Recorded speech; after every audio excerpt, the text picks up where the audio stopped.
Assalamualaikum. Selamat datang di pembelajaran tematik bersama Kak Anis. Pada video kali ini kita akan belajar kelas 5 tema 8 subtema 2 pembelajaran 2. Tonton sampai selesai ya. Lihatlah peragaan tari di daerahmu, baik secara langsung maupun melalui rekaman video. Fokuslah untuk memperhatikan gerak para penari. Nomor 1. Bagaimana formasi pada penari saat melakukan gerak tari? Nomor 2. Bagaimana arah hadap gerak penari selama peragaan tari? Nomor 3. Bagaimana bentuk garis imajiner yang dilalui penari selama melakukan gerak tari?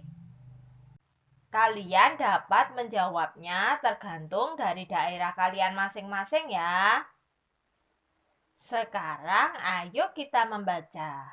Pola lantai gerak tari. Pada saat menari, penari kadang bergerak ke kiri, ke kanan, maju, mundur, atau bergerak membentuk lingkaran.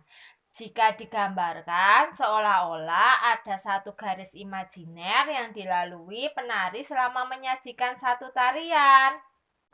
Garis imajiner juga dapat digambarkan dengan melihat formasi para penari dalam memperagakan tarian. Para penari dapat membentuk formasi garis lurus, lengkung, segitiga, atau lingkaran. Bentuk formasi garis dapat berubah-ubah selama penari menampilkan sebuah tarian. Garis imajiner yang dilalui oleh penari saat melakukan gerak tari disebut pola lantai. Pola lantai merupakan garis imajiner yang dibuat oleh formasi penari kelompok.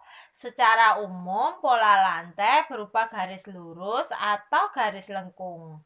Bentuk pola garis lurus dapat dikembangkan menjadi berbagai pola lantai, di antaranya horizontal, diagonal, garis lurus ke depan, zigzag, segitiga, segi empat, dan segi lima.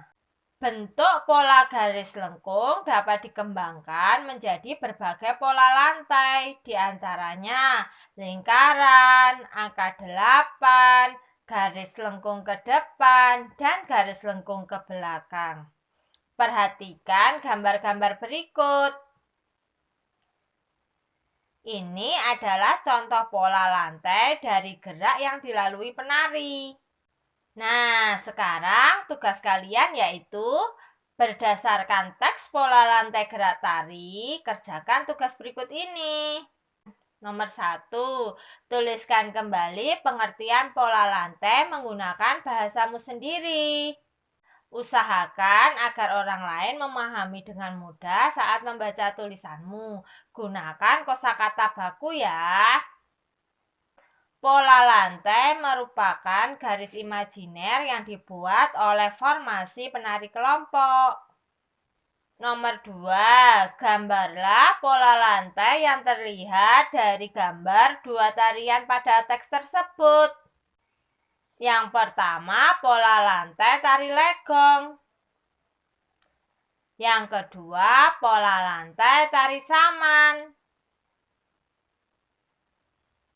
Nah, sekarang kita akan membaca mengenai siklus air dan bencana kekeringan. Peristiwa siklus air merupakan peristiwa sehari-hari yang sering tidak disadari oleh manusia. Siklus air menghasilkan air bersih yang berguna untuk kehidupan manusia. Manusia memerlukan air bersih antara lain untuk keperluan rumah tangga, keperluan industri, dan juga pertanian. Siklus air menghasilkan air bersih. Pada saat proses penguapan, kotoran pada air tidak ikut menguap. Uap air yang menguap adalah uap air yang bersih. Pada saat turun hujan, air yang dihasilkan pun adalah air bersih dan siap digunakan untuk berbagai keperluan. Air hujan yang jatuh sebagian akan diserap oleh tanah, lalu menjadi air tanah. Air tanah adalah air yang mengalir di bawah permukaan tanah. Air ini biasanya lebih jernih dan bersih karena sudah tersaring oleh lapisan tanah dan akar tumbuhan. Untuk mendapatkan air tanah, manusia membuat sumur dengan cara menggali lubang. Air hujan yang tidak terserap oleh tanah akan terus mengalir menjadi air permukaan. Lalu air itu menuju tempat lebih rendah seperti sungai, danau, dan laut. Air permukaan adalah air hujan yang tak dapat diserap oleh tanah, tetapi diserap oleh permukaan tanah, sehingga mengalir di atas permukaan tanah dan kemudian menguap kembali. Air ini biasanya lebih kotor karena mengandung lumpur. Air ini juga biasanya membawa berbagai macam material dari proses erosi. Pada musim kemarau, air hujan yang turun menjadi berkurang. Air hujan yang turun biasanya langsung diserap oleh tanah menjadi air tanah. Jika air sungai dan danau surut, akan menyebabkan berkurangnya penguapan air sebagai pembentuk titik-titik air di awan. Akibat dari semakin sedikitnya awan adalah semakin berkurangnya curah hujan. Oleh karena itu, sumur-sumur penduduk pun menjadi kering. Di saat inilah biasanya terjadi kelangkaan air bersih. Jika kelangkaan air bersih terjadi dalam waktu yang panjang, bencana kekeringan akan terjadi. Mari kita biasakan menghemat penggunaan air dalam kehidupan sehari-hari.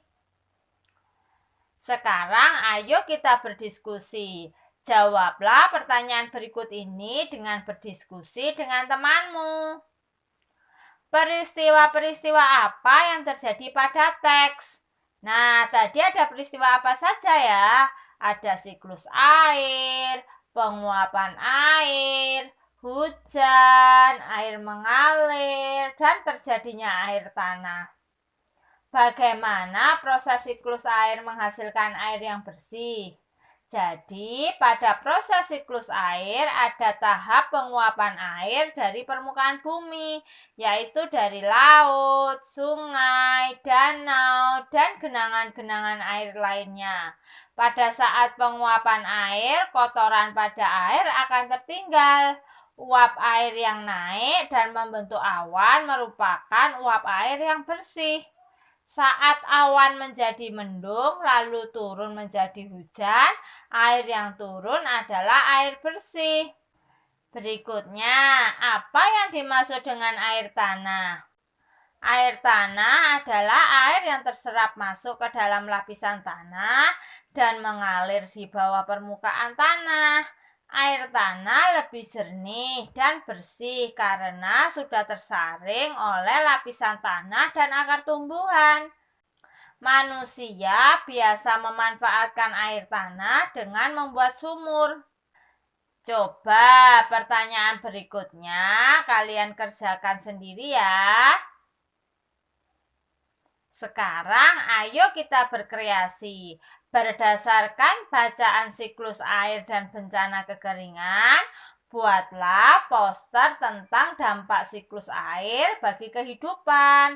Buatlah semenarik mungkin. Pada pembelajaran 5 nanti kamu akan mempresentasikan poster yang kamu buat. Bu Anis berikan contoh-contoh poster ya. Kamu dapat berkreasi dengan idemu sendiri.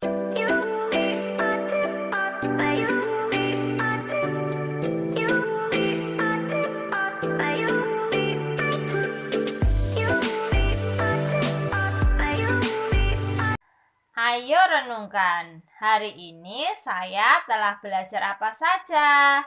Hari ini saya telah belajar pola lantai gerak tari yang disebut juga sebagai garis imajiner. Saya juga belajar tentang siklus air dan bencana kekeringan. Berikutnya yaitu kegiatan bersama orang tua. Sekarang bersama orang tuamu buatlah gambar bagan sederhana tentang siklus air.